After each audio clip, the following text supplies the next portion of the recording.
원래 해경이 이 정권 바뀌기 직전에 저한테 사실 양심선언을 했어요. 무슨 양심선언이요? 해경 저희 의원실에 와서 예. 수사하기 전에 이미 월북 결론이 나 있었다. 잠시만요. 수사를 들어가기 시작하기 전에 전에 이미 월북 결론이 나 있었다는 거죠. 어떻게요? 그 정부가 국방부에서도 그렇고 예. 청와대에서도 그렇고 자기들 이제 그 감청 자료 있잖아요. 예, 군의 감청 자료. 군의 감청 자료는 해경 게 아니잖아요. 예, 예. 그러니까 그걸로 이미 월북 결론을 내렸고, 아, 그러니까 군의 것을 우리는 받았고 해경 입장에선 그러니까 월북 감청에 월북 내용이 있어서 아, 월북이라는 큰 방향의 수사 결론이 나 있었고,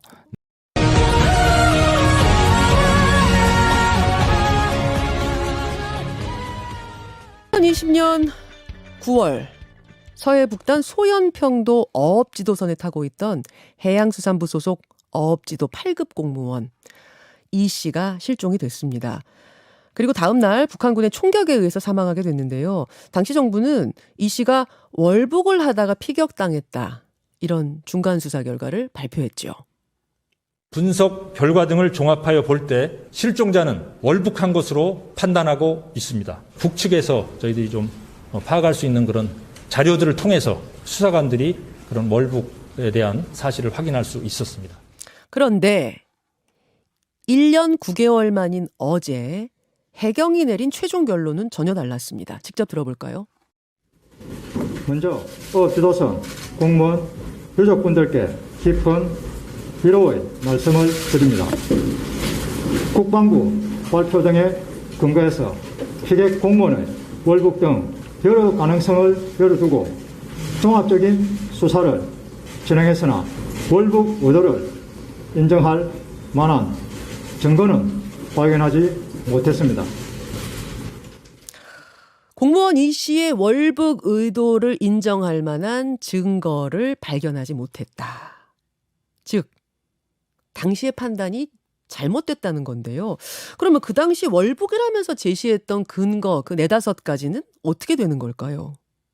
자, 이 문제를 초기부터 공론화한 분이죠. 국민의힘 하태경 의원 오늘 스튜디오에 나오셨습니다. 어서 오십시오. 예, 안녕하세요. 하 의원님께서는 유족도 직접 만나고 현장도 같이 방문하시고 굉장히 백방으로 뛰어다니셨죠. 해경 국방부도 다 그러셨어요. 보고받고 뭐 했죠. 예. 예. 어제 최종 결론을 듣고 나서의 뭐 평이랄까요? 짧게 한 말씀 해주시겠어요? 그 원래 해경이 이 정권 바뀌기 직전에 저한테 사실 양심선언을 했어요. 무슨 양심선언이요? 해경 저희 의원실에 와서 예. 수사하기 전에 이미 월북 결론이 나 있었다. 잠시만요. 수사를 들어가기 시작하기 전에 전에 이미 월북 결론이 나 있었다는 거죠. 어떻게요? 그 정부가 국방부에서도 그렇고 예. 청와대에서도 그렇고 자기들 이제 그 감청 자료 있잖아요. 예, 군의 감청 자료. 군의 감청 자료는 해경 게 아니잖아요. 예, 예. 그러니까 그걸로 이미 월북 결론을 내렸고, 아, 그러니까 군의 것을 우리는 받았고 해경 입장에선 그러니까 월북 감청에 월북 내용이 있어서 아, 월북이라는 큰 방향의 수사 결론이 나 있었고, 나머지는 이걸 정당화하기 위해서 예. 다 짜맞춘 억지로 짜맞춘 이런 수사였었어요. 그거를 하 의원실에 와서 저한테는 해경이 얘기했어요. 그렇죠. 이제 수사하기 전에 이미 결론 나 있었고 그럼 월북이 나머지 근거들은 그 월북이라는 결론에 맞춰서 발견한 거다. 억지로 끼워 맞추기 위해서 이제 그 공무원이 문제 있는 사람이다. 예. 이런 거를 과장하거나 아니면은 그 선별적으로 예. 유리한 것만 이제 불리한 증거도 있고 유리한 증거도 있는데 월북이라고 몰아가는데 월북 몰이하는데 도움이 되는 예. 이런 증거들만 이제 뽑아가지고 발표를 한 거죠. 자, 그러면 사실은 저는 그게 궁금했거든요. 그 당시에도 월북이라고 얘기하면서 근거들을 댔어요. 군도 해경도. 이것들은 어떻게 되는 건가 제가 그 질문 드리려고 했는데 한번 제가 읊어보겠습니다. 그러시죠. 네. 첫 번째, 공무원 이 씨는 지인 34명에게 꽃게를 사준다면서 730만 원을 받은 뒤 모두 도박에 탕진했다. 빚이 3억 원 정도 있었고 개인 회생도 신청한 상태였다. 둘째, 실종 당시에 구명조끼를 착용하고 있었고 소형 부유물을 안고 있었고 신발은 가지런히 벗어났다. 이것도 사진을 한번 좀 보여드리겠습니다. 셋째, 그날의 조류 흐름상 자동으로 거기까지 흘러서 갈 수 있는 상황이 아니었다. 넷째, 우리 군이 정보를 분석한 결과 이제 이게 감청이죠. 북한군이 이 씨의 신상 정보를 정확히 파악하고 있었고 월북 의사가 있다고 북한군이 확인한 걸 우리 군이 확인했다. 이렇게 종합적으로 봤을 때 월북으로 보인다. 그때 그거였거든요. 그러니까 그게 다 과장되거나 뭐 하나씩 말씀을 드려보면 예. 그러니까 도박 빚. 근데 사실 빚 좀 있다고 월북하는 게 말이 안 되죠. 어. 그거 자체도 말이 안 되는데 이제 문제 있는 사람이라는 이미지를 만들기 위한 건데 그 도박 빚도 한 2배 이상 과장했어요. 아, 3억 원이 아니에요? 아니에요. 그건 국가인권위원회에서 조사를 해가지고 예. 거기 그 보고서에 예. 도박 빚을 2배 이상 과장했다라고 아. 국가인권위가 이제 말해주고 있고요. 어허. 그러니까 이분 연봉이 한 6, 7천 이상 된단 말이죠. 이분이 8급이었죠. 공무원이잖아. 8급 어쨌든. 공무원. 예. 네, 공무원이니까 음. 뭐 5, 6천 정도 잡고 하더라도 대출도 나올 수 있고, 그러니까 충분히 이제 변제 가능한 거였어요. 근데 어쨌든 그거는 도박빚 있으면 월북하냐 처음부터 말이 안 되는. 근데 이제 문제 있는 사람이라는 이미지 씌우기 위해서 그랬던 거고. 두 번째, 구명조끼를 착용하고 있었다. 그러면 실종되거나 혹은 극단적인 선택을 하는 사람이 누가 구명조끼를 입고 있냐 이제 이거였거든요. 그러니까 이제 구명조끼도 두 종류가 있어요. 네. 훨씬 더 좋은 성능에. 근데 그건 그대로 있었어요, 방에. 아 그래요? 예, 예. 근데 이런 거는 이제 발표를 안 하는 거지. 아, 더 좋은 구명조끼가 있었어요? 예. 이제 만약에 물에 들어가면 예. 훨씬 이제 방수도 잘 되고 기능이 좋은 이제 이런 어. 거는 이제 다 알고 있으면서도 해경이 왜냐하면 월북이라는 결론을 내기에 네. 불리한 거니까. 어. 그 심지어 또 이번에 새로 나온 게 뭐냐면 그 선원들 진술서를 다 받았어요. 그 당시에. 7명. 근데 그중 한 사람이 어떤 이야기를 하냐? 이분 월북이 아니다. 왜냐하면 평소에 이대준 씨가 예. 그 방수복이 있어요. 예. 그 배 안에. 예. 방수복을 입지 않고 바닷물에 들어가면 예. 3시간 정도 만에 저체온증으로 죽을 수 있다. 예. 근데 방수복이 그 방 안에 그대로 있었다는 거예요. 아, 그 얘기를 하고 다녔대요? 그렇죠. 그 공무원이? 예, 예. 뭐 후배들도 아. 있을 거고 선원들 중에. 그러니까 이 씨가 그런 얘기를 하고 다녔다는 진술서가 있다. 그렇죠. 그런데도 불구하고 방수복이 그대로 있는데 안 입었는데. 그럼 이 구명조끼는 왜 착용하고 물에 뛰어? 그러니까 배에 거기 있었을까요? 배가 미끄럽고 하기 때문에 밤에 순찰 같은 거 돌 예, 때 구명조끼를 기본적으로 입어요. 저도 그 배를 다 봤는데. 그렇습니까? 그러니까 예. 원칙이 입고 있는 게 원칙인 그렇죠. 거군요. 배에 있을 예. 때. 그러면은 저 신발 가지런히 놓았던 거. 그러니까 슬리퍼잖아요. 예. 그러니까 배에서 밤 12시 자기가 야간 근무조여가지고 예. 이제 쭉 순찰 돌 때는 안전하라고 따로 신어요.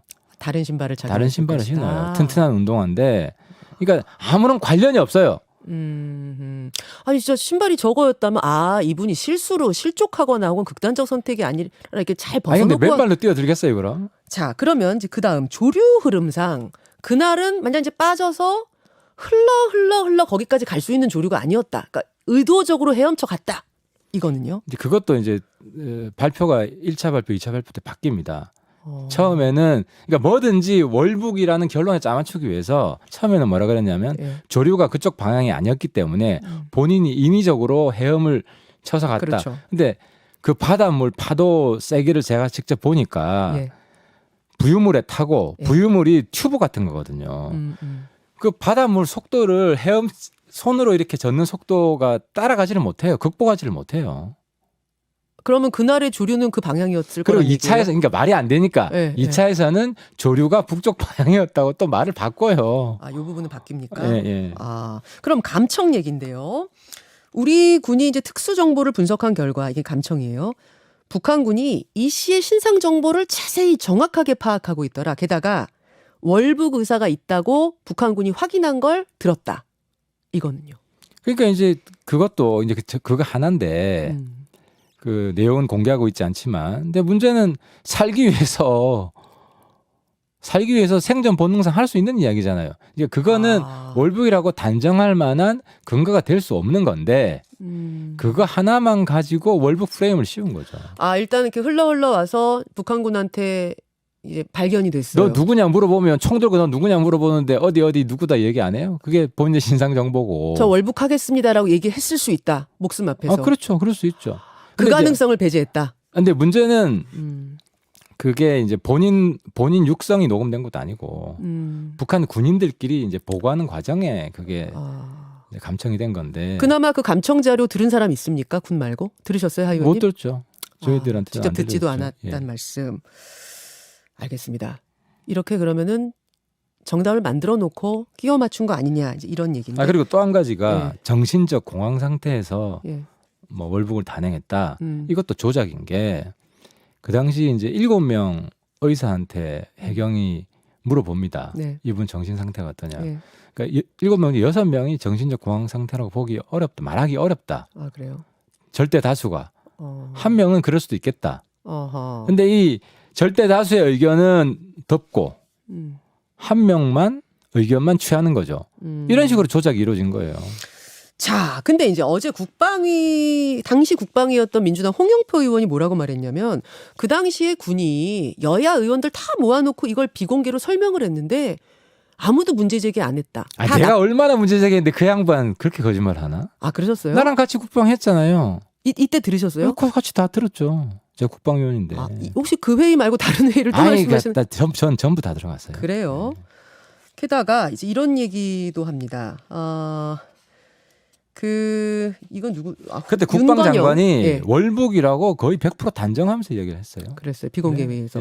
윤건영 당시 청와대 국정상황실장은 군 특수정보는 공개가 불가능하다는 점을 노려서 교묘하게 정치적으로 좀 이용하고 있는 것 같다. 월북 의도가 없다는 것도 입증하지 못하지 않았느냐. 그러니까 아까 이야기한 데서 월북 의도가 없다는 증거들이 많이 있는 걸 다 은폐한 겁니다. 이제 다 나올 거예요. 해경이나 국방부는 지은죄가 있어가지고 어제 자세하게 이야기를 다 못했는데, 그러니까 저는 이 사건 가지고 정말 분노를 많이 했어요. 왜냐하면 당시 586 운동권들이 가장 혐오한 게 월북 조작이에요. 그렇죠. 그러니까 이제 예를 들어서 어선들 중에 표류해서 북한으로 이제 넘어간 어선들을 다시 내려오면 월북으로 몰고 간첩으로 몰고 했던 이게 과거 군사 독재 정권이 하던 짓이거든요. 자기들이 가장 혐오하던 짓을 이 586 운동권 정권이 한 거예요. 자, 그렇다면 거기서 질문. 상당히 성급하게 월북이라고 무리하게 단정 지었다면 왜 그랬을까? 뭐에 굳이? 왜 문정권이 굳이? 그게 저도 고민이었는데 저는 안보실에서 사실 체계적으로 이걸 했거든요. 청와대 안보실에서. 청와대 안보실에서. 그 당시에 뭐가 있었냐면요. 김정은하고 친서를 주고받고 남북 관계가 좀 개선되는 조짐이 있었어요. 그러니까 이제 9월 8일 날 문 대통령이 김정은한테 친서를 보내고 그 답장이 9월 12일 날 옵니다. 이분이 돌아가신 거 실종된 건 22일이고 9월 15일 날 유엔 연설 녹화를 합니다. 그러니까 이제 정부 입장에서는 그해 6월 달에 연락사무소가 폭파되거든요. 남북 관계가 최악이었고 이제 9월부터 좀 회복되는 조짐이 있는데 다시 이 사건 때문에 서해 공무원 비격 사건 때문에 남북 관계가 다시 악화될 수 있다라고 우려했던 것 같고 그래서 불 끌라고. 그래서 심지어 어떤 일까지 벌어지냐면 처음에 국방부에서는 시신을 소각하는 만행을 저질렀다. 근데 그걸 안보실이 나서서 야 북한이 그 인정 안 하니까 입장 바꿔라.